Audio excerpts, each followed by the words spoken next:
Francis Cabrel était l'invité d'Anne-Elisabeth Lemoine dans l'édition de C'est à vous proposée ce jeudi 15 octobre sur France 5. Les violences conjugales et la situation des restaurants après le couvre-feu décidé la veille par Emmanuel Macron ont alimenté une édition massivement suivie.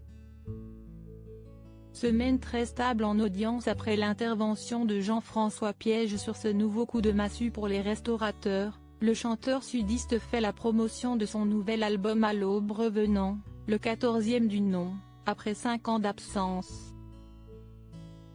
Jacques Dutronc, à qui Francis Cabrel a dédié l'un des titres de son opus, a réagi dans une vidéo et s'est dit très touché par l'initiative.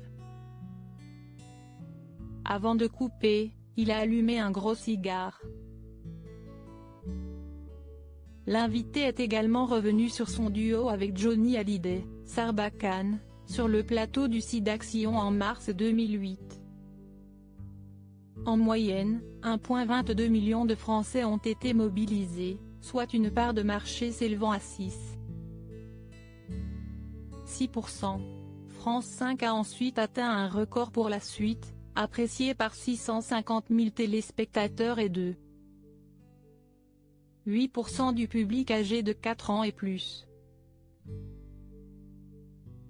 À l'exception de l'édition du mercredi 14 octobre, pénalisée par l'interview d'Emmanuel Macron, la semaine de C'est à vous est à un bon niveau avec 3 éditions suivies par une moyenne de 1,23 million de fidèles, correspondant à une part de marché s'élevant à 6%.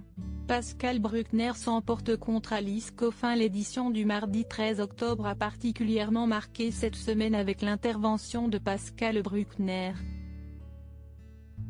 Le romancier a littéralement détruit Alice Coffin et ses propos sur les hommes blancs. L'homme blanc est devenu le bouc émissaire du néo-féminisme.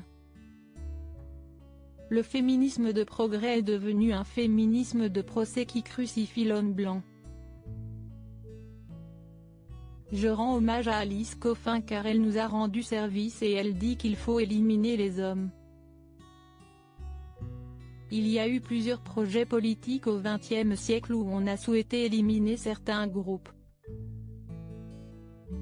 Le néo-féminisme a pour but de séparer les deux sexes. Anne-Elisabeth a rappelé que le mouvement d'Alice Coffin était très minoritaire avant que Pascal Bruckner ne signifie que celle-ci avait accès à tous les médias.